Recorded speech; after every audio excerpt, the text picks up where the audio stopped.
Our first speaker is Dr. Stewart Nunnally. He was an instructor when I received my certification as a medical naturopath with Dr. Phil Malika's group. As my children would say, he knows his stuff.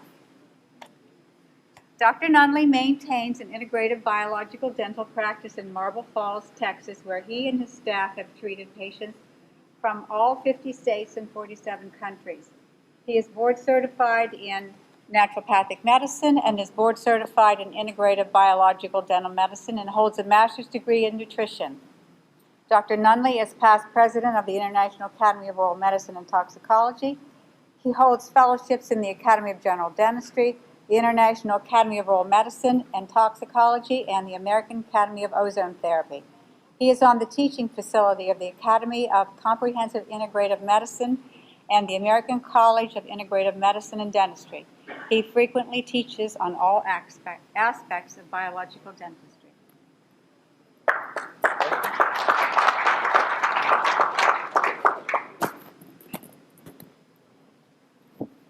Thank you all. It's good to be here. And I do not have any financial interest in a product in my talk or with any companies offering grant monies for this CE and medical education program, unfortunately. But anyway, it's so good to be here. Thank you all for coming and trusting me with the next 50 minutes. I'll make sure you get out on time. This is the very first time that I've given this particular lecture. I had a group ask me last year to give a talk where we think only dentistry had something to do with their overall response, with their healing response. So these weren't patients who then went from our center to some other center and had all kinds of adjunctive therapies. As far as we know, other than maybe nutritional improvements and so forth, these patients just had dentistry. And when I was asked to do this, I began thinking about some unbelievable things that I've seen. This is my 38th year in dentistry. So grateful to be here. Hope I get another 10 or 15. But at any rate, I came up with this title. The first title I came up was with the tooth, nothing but the tooth, so help me God. And so I've found that to be pretty much my mantra in my office, is because sometimes, as you know, many of your patients roll into your office after having seen so many people, been from one end of the country to the next, and as it turns out, it's the tooth. It's the tooth that was the problem, or maybe a jawbone lesion. But I find myself over and over again with these complex cases going, so help me God. I just stand before you and tell you, I really feel like we get to be a conduit. I'm not going to take credit for a single one of these things that you're going to see today, but I got to be part of it, and I loved it. And I can only tell you, in the first 20 years of my practice, when I was primarily a cosmetic dentist and TMJ dentist, not all 20 of those years would even come close to one day in my practice now. So very grateful. And so grateful for this group right here. Some of my very dearest friends are in the room. And so here we go. We're going to take it from the cases that you and I both see from time to time, and here's what I'll do. I'm going to give you nine case histories. They're going to be very simple case histories because these are going to be recorded, so I have not put all the details down of each of these patients. They've given me permission to record them, and you'll see that the recordings are pretty rough. They're typically done with my iPhone in the office when I can catch them. And one or two sent them to me, but for the most part, they're just taken with an iPhone. You're going to hear background noise and all kinds of things. The first one is Gary. His chief complaint was chronic sinusitis. And here is Gary's story.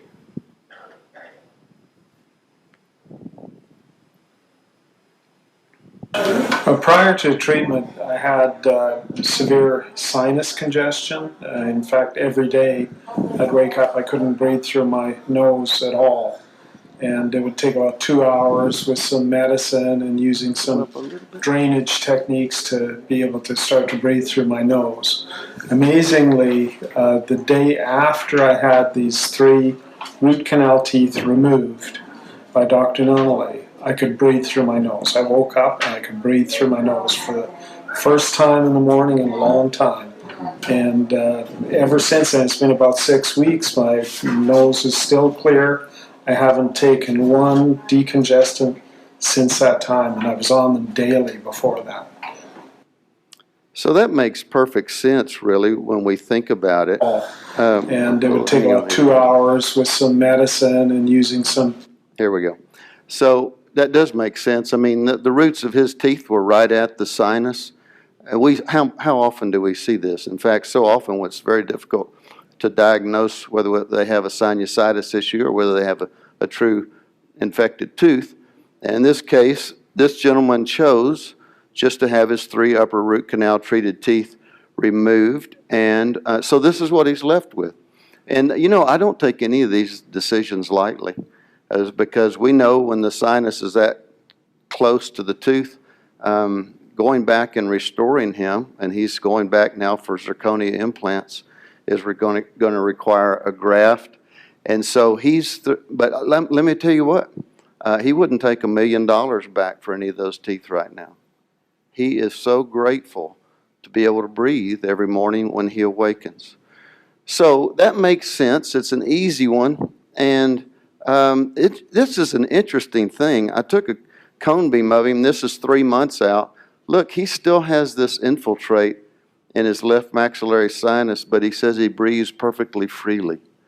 So I've found over the years that when a patient develops one of these really dense, complex microbiomes in the sinus, those are very difficult to clear up.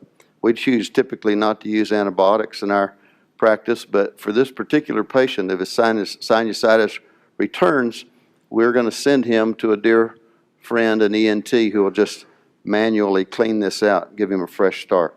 So far, he's fine. Well, how does this happen? And we had a marvelous debate yesterday, not a debate, we had a collegial discussion about the focal infection theory. This would be one of my heroes in this life. So grateful for what Weston Price did. And he had this particular theory of focal infection that he introduced, believe it or not, 100 years ago. And basically, the theory was dispelled. And but here in the modern literature, in today's literature, this was crafted in 2013 in the Journal of Dental Research. The author says, increasing evidence over the past 3 or so decades suggests that due to dental bacteremia, the oral cavity can indeed serve as a reservoir for systemic dissemination of pathogenic bacteria and their toxins, leading to infections and inflammation and distant body sites. It only makes perfect sense. There are only a few people in the world, and for the most part, they're leaders of organized dentistry, who would not accept that as just a common known fact of life. Well, we're going to go through today some science that'll maybe drill down on this a bit. So let's look at Patty. She's another easy one in my opinion. She has migraine headaches, and the neat thing is I've been able to follow her for many years. She's one of my hygienists. She's been with me for 24 years.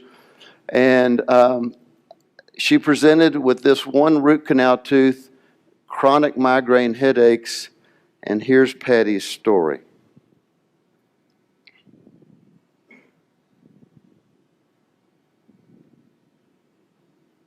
So Patty, years ago we did treatment for you, and I know we were very hopeful to help you with your migraine headaches. Yes. So would you give your history and just to let the audience know? Okay. Well, prior to the removal of the tooth, it ached all the time.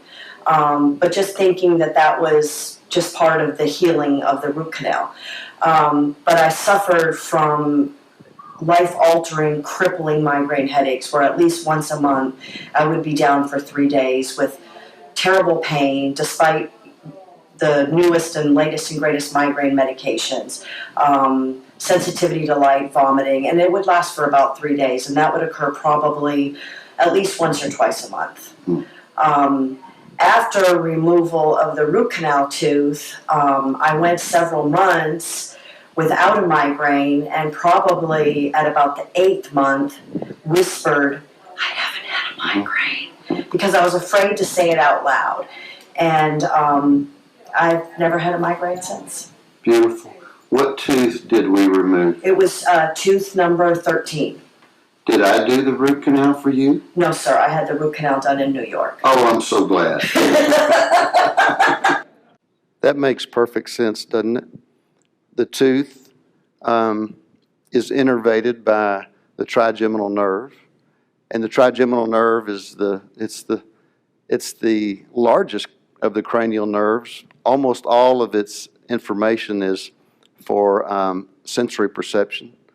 And when that nerve becomes inflamed, it's not uncommon to have migraine headaches. That's obviously not the only cause of migraine headaches. And this is long before we had cone beam. The tooth looked like it was, the root canal looked like it had been perfectly done. There may have been a lesion. We know that 40% now of root canal treated teeth that look normal on a two-dimensional x-ray have a lesion associated with them. So let's look at Nikki. We're going to get a little more complex as we go. Nikki has Hashimoto's. She has lupus, which is literally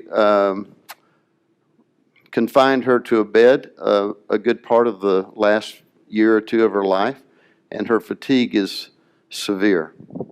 Let's look at it, and then we'll go to the science.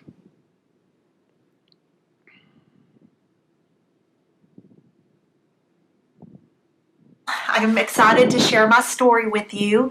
I'm 42 years old, and I have suffered over the last 7 years and diagnosed with lupus, rheumatoid arthritis, and Hashimoto's disease. It started out with food allergies, rashes. I couldn't have gluten. I couldn't have dairy. I went to several doctors. No one could help me. There were some times I couldn't take care of my family. I couldn't open water bottles because my hands wouldn't close. I would wake up and my knee would hurt so bad that I'd have to get on crutches. Sometimes my foot would hurt where I would walk with a limp. And this went over for 7 years. I was losing my hair. I had rashes on my face. And one of my dad's friends, Dr. Hines out in San Angelo, heard about my story, and he called me and he told me all about cavitations and that could be my problem. So I did some research and I listened to what he told me to do. So I went and got a cone beam scan, and lo and behold, I had 4 cavitations in every site that my wisdom teeth were taken out, and that was when I was 16. So my first symptoms started at 35, June 28, 2018. I came and had the surgery. Thank you very much. I am symptom free. My blood work is clean. My blood work has been bad for over 5 years. They did my blood work 4 months after surgery, and there is no sign of any autoimmune disease. I've had 0 symptoms. I have my life back. I'm playing with my kids. I'm working out. I just want to thank you. So how on earth could cleaning out 4 little lesions, 2 in her mandible, 2 in her maxilla, get us those kinds of results? You wouldn't expect that, except when you look at the lesions, this is normal, healthy bone, and right here's the inferior alveolar nerve. So this is the mandible, this is the mandible at autopsy, and this is unhealthy bone. So can you imagine having this anywhere else in your body and feeling normal? So this is what Nikki had. This is not her autopsy, thank God, but this is what the bone looks like. So the method for treating this is to go through this cortical plate right here. There are a lot of folks in here who would take and go through the cortical plate with an X-tip and put ozone in there, and absolutely that's certainly one way to treat it. The literature I think that we can really stand on from a legal standpoint is this book is the most popular textbook in the world in terms of oral and maxillofacial pathology. One of the authors of that book, Jerry Bacot is here at this conference. And usually the treatment that's recommended on page 868 is the diseased marrow must be removed surgically by decortication and curettage. So in my own practice, and many of you I know have patients who come from long distances, I don't have access to seeing them multiple times and doing ozone injections. So we get basically one shot at these folks to try to clear up this disease. This young lady lived in Texas, but about 5 hours away. So we cleaned them out, and thank you, Lord, she's doing great. So, yes.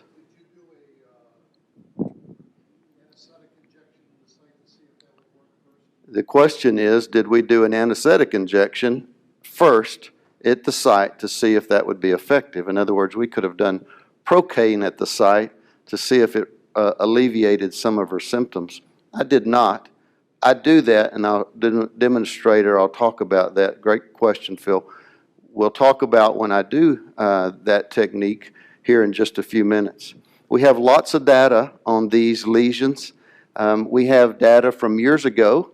This was a lab that was owned by Dr. Haley in Lexington, Kentucky. It was a fabulous lab. I've sent hundreds and hundreds of samples to it. It was a toxicity lab to measure the toxicity of these lesions. Never once out of all those hundreds did we find one that wasn't toxic. And then we have fabulous new research from a wonderful German man who's spoken here, Johann Lechner. Johann has now produced a number of papers on jawbone osteonecrosis, especially as they relate to these chemokines that he finds within the lesions. Interestingly enough, you find these same chemokines not only in these lesions, but you find them in breast cancer. You find them in all sorts of autoimmune diseases, and he has wonderful papers now to substantiate and support his findings. And here's just a sample of his papers. He's been producing papers 1 or 2 a year for the last several years. Johann Lechner, and all of his papers are available Science Direct, the whole paper. So the question was, Phil Sukela asked, did we do an injection? Because sometimes these lesions are painful. Very rarely are they painful. In fact, Nikki certainly had no idea that she had lesions in her mandible and maxilla, but sometimes they're incredibly painful, and the reason is this lesion is in close proximity to the inferior alveolar nerve, which is a member of the third branch of the trigeminal nerve. And these toxins that leak from here, and now we know basically what these are, go down to the inferior alveolar nerve. There's a term in the literature that is very well known now. It's retrograde axonal transport. These toxins can move right up this axon, and they can go to this ganglion, which is the intersection, the Gasserian ganglion, and then for some reason they like to travel down here. And most of the trigeminal neuralgia patients you see will be females who present with a pain right here. And here's how they present. They present like, don't touch my face. Don't touch my face. Oh, I couldn't touch my hair today. It's described in the literature as the most painful of all human afflictions. It's also described as the suicide disease. And the wonderful thing is, in my opinion, 90% of these trigeminal neuralgias are a result of dentistry. And rather than the patient having to go for gamma knife surgery, which is a very common treatment for this, which is about a $175,000 procedure, they can slip into one of our offices and literally in a matter of a few minutes have this incredibly excruciating disease absolutely cured. Here's the data. If we can isolate the pain to coming from here, so if I take some anesthetic and I put it right here where this third molar would be removed, let's say she has pain here. I put anesthetic right here and the pain goes away here, I have it isolated. I'll go to that site, we'll clean it out, and this is what the data says. When that test is true, 75% of the time we'll totally eliminate the pain. 20% of the time it gets better, and 5% of the time it gets worse. So out of the patients that we've treated, I'll have to tell you, and it's certainly in the hundreds, we've had 3 get worse. 2 of them went for Gamma Knife. 1 of them went to see Michael Gosweiler for follow-up ozone injections. I'm very thankful for him. So I just say that I have found in our own practice that those statistics, those 12 studies, have been true to form in our own practice. So this is Tara, and her chief complaint is trigeminal neuralgia, and she is suicidal, and this is a great story to hear. Well, I originally had pain in my teeth up here, and I'll make this as short as I can, but I ended up with 2 root canals that actually did not take away that pain, and then had a procedure called an apicoectomy. And during that procedure, I came out with worse pain after that. And that was a long journey after that. For about 2 years, going to multiple dentists, doctors. I ended up at 2 peripheral nerve surgeons at Johns Hopkins, who basically said I must have sustained some nerve damage, or the person who performed the apicoectomy maybe cut that nerve. And anyway, what started out as tooth pain turned into and even more facial pain, and exacerbated it. That procedure did. And man, my life was blending food and not being able to do all the daily things that we take for granted, like singing or kissing my husband or going outside when it was cold or whatever, but life was hard. And I don't even remember the crazy circuitous path that took me to your office, but I was thrilled that it was only 3 hours away. That seemed like a bonus, because I had been running around everywhere looking for help. And when I came to you, I was in a really sad state. Yeah. I mean, suicidal at times because of my facial pain, and very, very hopeless. And anyway, after our first meeting, you suspected I had cavitations, and you explained to me why you pulled root canal teeth, which I had 3 of the 3 root canals. And I felt in good hands and comforted, and like there was a piece of the puzzle that nobody had brought to the table ever before. And so I had my surgery to deal with all of that. And I can say that it changed my life. And yeah, because I had been in a very, very bad place. And I had some immediate relief and difference, but it was kind of a slow process. But I went from, at one point, taking 1,200 milligrams of Neurontin and feeling like a zombie, and blending all my food, and to eating salads again, and being able to do all the things that I had not done. And at this point, I maybe have a teeny bit of residual, which I believe is actually from the procedure, and not what I think is cleaning the cavitations, taking the root canals out, basically ameliorated what had first caused the pain. Now, I think I still have a little bit of residual left over from having that procedure and maybe hurting that nerve, but it's very, very manageable. And you changed my life. And you changed my perspective on overall health, actually. And I believe that cleaning out my cavitations and getting rid of my root canals actually impacted other things that I had been dealing with in my health. So that was super important. Thyroid stuff, all sorts of things kind of dissipated as well.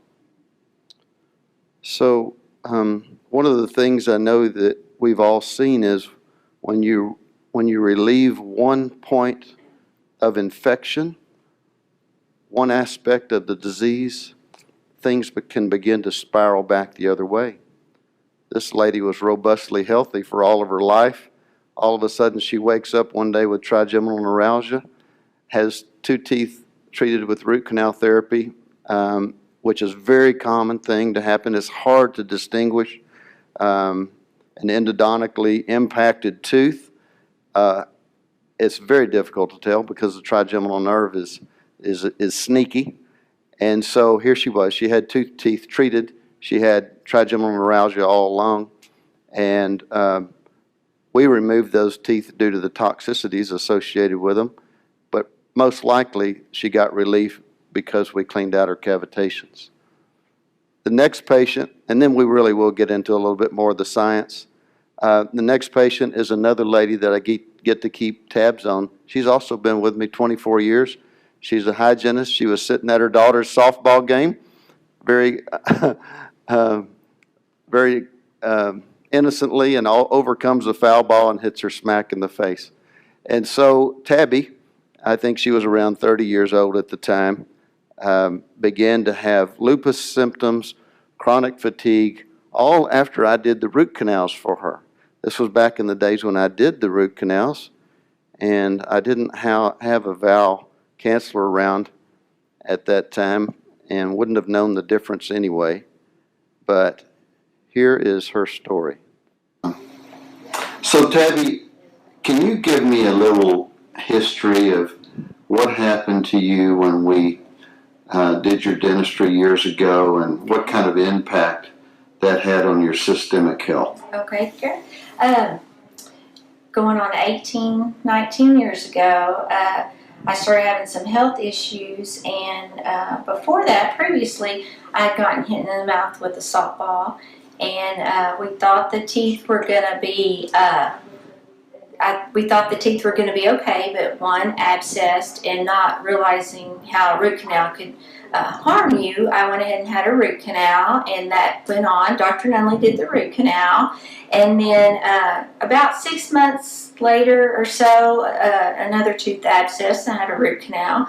And who did the second root canal? Dr. Nunnally did the second root canal, and that one kept bothering me, and we decided that it had re-abscessed, so we did what was called an apico. We redid the root canal, and Dr. Nunnally did that also, and it felt good. I was healthy. I felt I had 3 children. I worked full time, and then I started feeling bad a few months later. Achy joints. I felt like I had the flu. I had burning legs, achy feet, just chronic fatigue. And I ran to the doctor, and just a regular MD, and he said, "Oh, I think you have a virus." And went on, and I kept getting worse and worse, and I finally went back and said, my hands are swelling, I just feel terrible. And lucky enough, he knew what test to run, and he ran a SED rate and an ANA to test for autoimmune disease, and the SED rate was fine, but the anti-nuclear antibodies test came back positive that I had an autoimmune disease. And so he decided to send me to a rheumatologist, but in the meantime I called Dr. Nunnally, and we had gotten all the new information on root canals, and Dr. Nunnally said, "You need to get rid of those teeth." So we prayed about it, and we decided to have the teeth, my two of my front teeth extracted.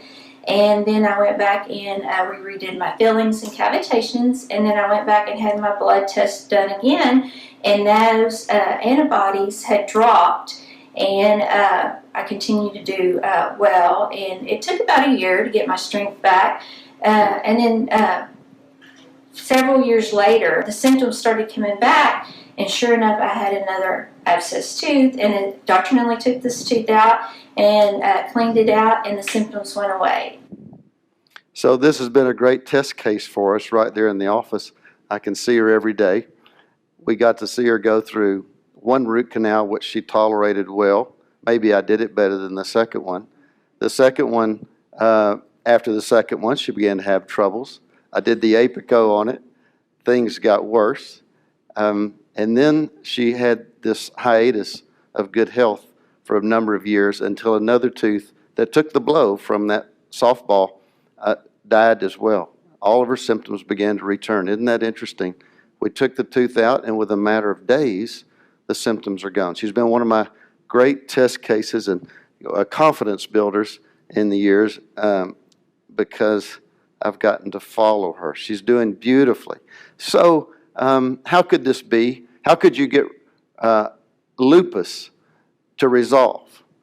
And the way you can is because of this focal infection.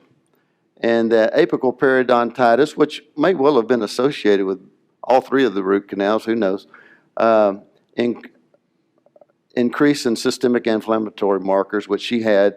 Her ANA antibodies were up, and immunoglobulin levels when compared with healthy controls. So this is 2013, but we have so much more data. I'm going to give you one more, and then you'll see what I'm talking about. This is an interesting lady. She just came to us maybe 2.5 years ago. She also works in the office, and this is my little, it sounds like a guinea pig group. Don't come to the office if you don't have surgery. But at any rate, here she was, a middle-aged woman walking like she was 95. She walked just like this. It was really startling. And it was because she had this just crippling plantar fasciitis. I asked her one day, I said, what have you ever had in the way of dentistry? And this is what came up on her cone beam.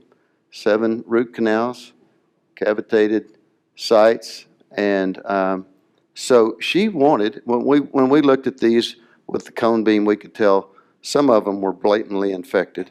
So this is her story.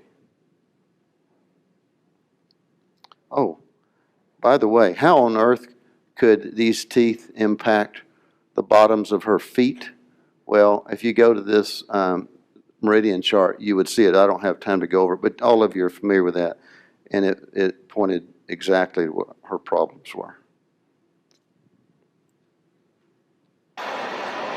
So Rachel, if you would just describe a little bit about what happened to you in terms of doing your dentistry and the impact that it had on your systemic health.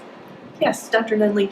I had 7 root canal teeth that I had placed or had done over the past 30 years.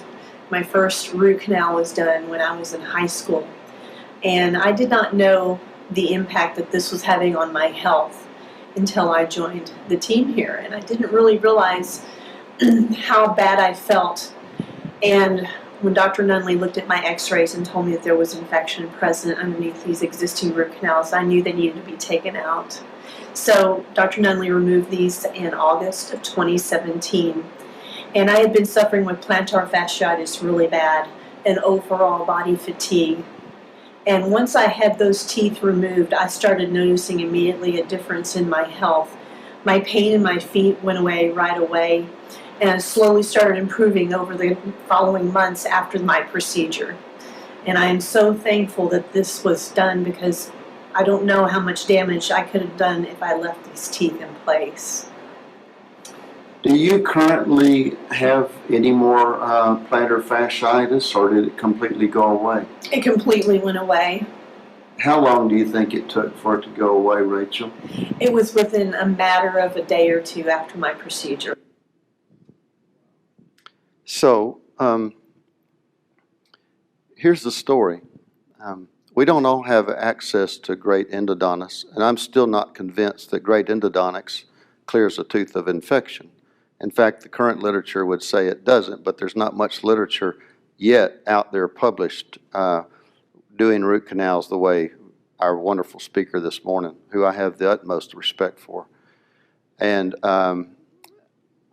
I will say, though, that the literature is consistent on this, the current literature, and that is, no matter what you're doing right now with the root canals, this one, after chemomechanical preparation, 3 minutes of 17% EDTA, and 30 days of calcium hydroxide plus chlorhexidine in the root canal, the endotoxins still persisted. There are not many endodontists or general dentists who would go through these extremes, and still you have endotoxins. These are potent endotoxins. This is lipopolysaccharide endotoxins that come from gram-negative bacteria. We know them. We know the term most because leaky gut syndrome is what produces when the gram-negative bacteria cross the gut. You get the release. They break apart. They replicate and you get these high levels of endotoxins. You can measure the endotoxins. And so this, when you really think about it, it shouldn't surprise us. Here's Tina. Tina presented with Hashimoto's, depression, weight gain, chronic fatigue, and ankle pain.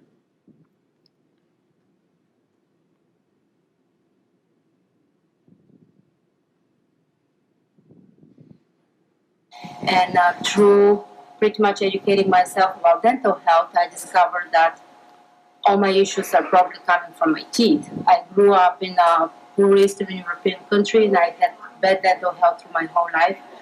I had a mouthful of amalgam fillings since I was 3 years old. I had three really bad root canals done that were in my mouth for decades. And so finally, I took matters into my own hands. My root canal teeth were removed, and all 3 of them were the only 3 teeth in the whole mouth that actually connect to the thyroid gland on the meridian chart. I had Dr. Nunnally fix 4 cavitation sites on 3 of my wisdom teeth and 1 of my teeth that was removed through the years. Also on one of the sides that 13 and 14 teeth who were removed inappropriately, and there were 2 root canal teeth who developed cavitation there. So I had 6 sites done by Dr. Nunnally. And since then, I had a lifelong migraines pain that were gone in a second. I had sinus discharge that was non-stop, and that was gone in a second.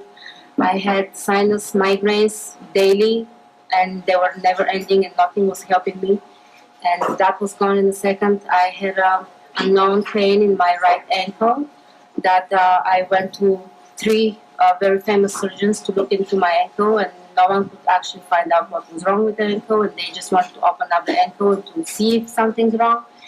And one of my teeth was actually connected on the meridian chart to cause something called medial ankle pain, which was also gone as the tooth was removed and the site was cleaned. Since then, I have been in perfect health. I'm just taking my thyroid medication, but I feel great. None of my Hashimoto's like major symptoms is weakness and weight gain and headaches and depression and sadness and fatigue. All of this is gone, and I just feel great. I feel amazing. I advocate for everyone to check on their teeth, and if you have some problem that you can identify what it is, look into your mouth. So it intrigued me that she had this pain on the medial aspect of her right ankle, but when we cleaned out this site, this was a cavitated site, and sure enough, both the upper molars and the lower molars relate to pain on the medial aspect of the right ankle. And it's completely cleared. So this is a very interesting term you're starting to see in the literature, leaky teeth. This is from 2018, Molecular Neurobiology, and this Cynthia Gomez is quite a researcher from Brazil. So this is exactly the term that was used in Weston's books years ago. So dental health and leaky teeth may be intimately linked to the etiology and course of depression while significantly impacting quality of life. Once again, the toxins, especially LPS, but others as well, are closely linked to depression and cognitive decline. So we don't think of people having depression but as a result of teeth, but it can actually happen. An increased LPS load correlates positively with chronic fatigue syndrome, which is associated with neurocognitive defects, abdominal discomfort, muscular tension, and fatigue. This pretty well describes my patient base right here. All in all, elevated root count levels of LPS and CAP are associated with depression and a lowered quality of life. Once again, published 2018 by Gomez et al., huge group of researchers. Yes, we're down to 10 minutes. I'm going to be finished. And Thank you. So I'm going to give you two more quick ones here. Pam, I do want to show you a little bit of hers because of the heart issue, and so much of the research surrounding root canals and dental infections points to increased risk of cardiovascular events. So let's go to Pam's video. She had weight loss, bedridden. She had heart palpitations, which I'm not going to necessarily say is a result of dental infections, but she had a number of other things that I think will be pertinent to what we're going to do. And just one of the studies comes from the Baltimore Longitudinal Study of Aging. This study's been going on, not this particular one, but the Baltimore Longitudinal Study of Aging has been going on since 1958. All kinds of data has been collected from it. This was published in 2016. Apical periodontitis may contribute to cardiovascular disease through metastatic pathways, such as the spread of endodontic infection through transient bacteremia. That sounds like focal infection to me. And apical periodontitis or root canal treated teeth in midlife was an independent risk factor for cardiovascular events. In other words, independent of periodontal disease, apical periodontitis is really an advanced form of periodontal disease. You see many of the same bacteria, but this is an independent risk factor. These two little lesions right here put this patient at risk. In fact, the literature would say 5.3-fold risk for cardiovascular events. 1-fold is 100%. You're at a 530% increased risk of a cardiovascular event if you have one of these lesions. And this I just snapped the other day. Look at this. Looks so pretty on the x-ray. Look at it on 3D. So amazing what 3D gives us. So we'll move along. All of these, by the way, our wonderful friend Johann Lechner showed that in his last study of 324 root canal teeth, these were all in patients who had systemic disease. 323 of the 324 root-filled teeth had apical periodontitis. 99%. So there's something to be said for the fact of, do we want to do a root canal on a patient who, and this is something that Val pointed to this morning, do we want to do a root canal on a patient who has some sort of systemic illness? Because they're more predisposed to having a periapical lesion, and vice versa, in my opinion. So let's quickly watch this. I'll probably abbreviate this just a bit. On March 1st, 2018, I had a procedure, and it involved the removal of 4 root canal treated teeth, 1 large crown tooth, and the cleaning out of 4 cavitation sites where my wisdom teeth had previously been removed many years earlier. Prior to this procedure, I was very, very sick. I had lost 73 pounds. I had an elevated heart rate. I had heart palpitations. And I'd had that for like 14 months. And for 7 years before that, I was completely incapacitated, unable to talk, chew, move my neck, project my voice, be upright. I had to use a voice amplifier, and I had. So I want you to know that everything turned out beautifully for her. She's like a new person. And we won't go into the minutia, but she's so very grateful. And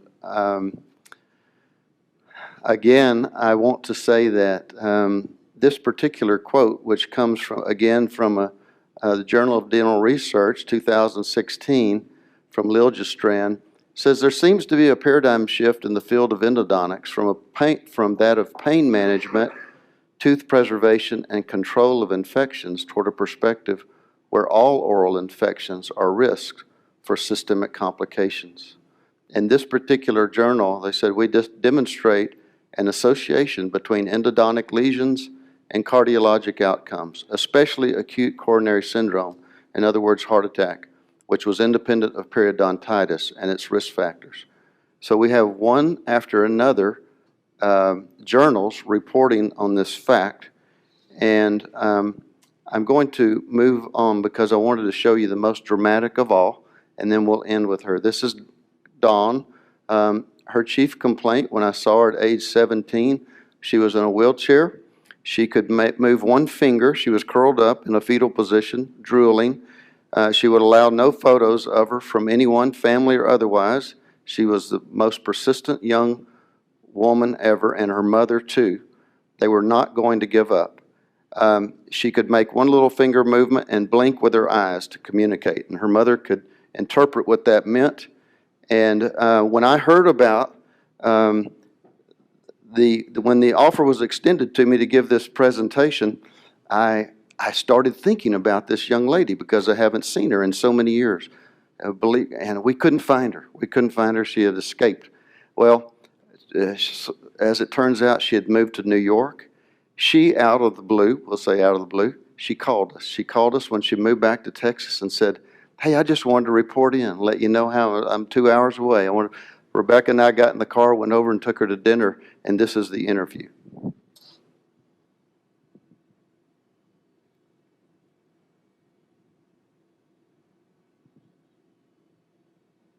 In 2001, I was a freshman in high school, and I was at volleyball practice one day and started to get just, I was uncoordinated, where I had played sports for years and was very good, and so I knew something was wrong with me.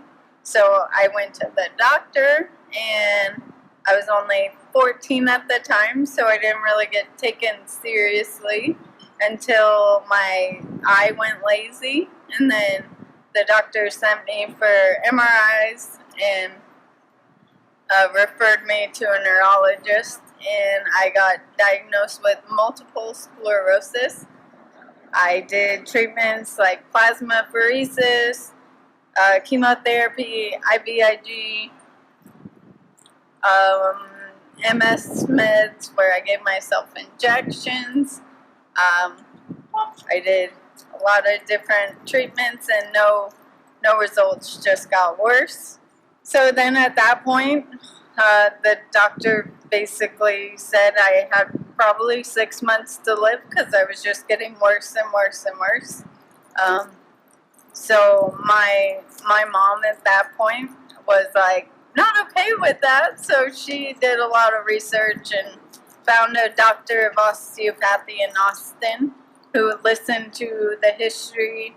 I had had my wisdom teeth pulled days before the onset of symptoms, and so when he heard that, he sent me to Dr. Nunnally to get my teeth checked, and Dr. Nunnally found cavitations from my wisdom tooth surgery, and after that he did surgery, and within 6 months I started walking assisted, and then I did physical therapy, speech therapy, occupational therapy, worked with a personal trainer, and within a year and a half I was walking on my own. And this is me 13 years later, and now people think I just have some weird accent. So how could two little lesions like that cause it? When you look at these again at autopsy, you think, well, why wouldn't they cause it? How is it that we could even function with these? And the truth of the matter is, we have these incredible bodies that put up with most anything. And I know I'm down to my last minute here, but I wanted to make this point, and that is if we only treat painful lesions, periodontal disease would never be treated. This girl would not have been treated. Oral cancer and most other cancers would almost never be treated until late stage. The presence of absence of pain is only one consideration in making a decision to treat. And then my very last point is that the information on the American Association of Endodontics from their fact sheet should be something that we at least we are at least prepared to talk to our patients about, because it says there that the focal theory in endodontics has been long dispelled. And it also, then most of us got a letter from the ADA president on February 24th, mostly as a result of the root cause film being released. And there, as justification for as justification for doing root canal treatment, the first talking point was approximately 25 million new endodontic treatments, including root canals, are performed safely and effectively each year. That was talking point one. And then root canal treatment eliminates bacteria from an infected tooth, prevents reinfection of the tooth, and saves the natural tooth. Well, part of that's correct. And then he goes on to say the film is based on research conducted in the 1920s that was later disproved. So I just want you all to know that you stand on great science, and there's no reason for us to fear. In fact, two of my favorite words from the Bible are fear not. We can stand up and we can do what we need to do to take care of our patients. Thank you very much.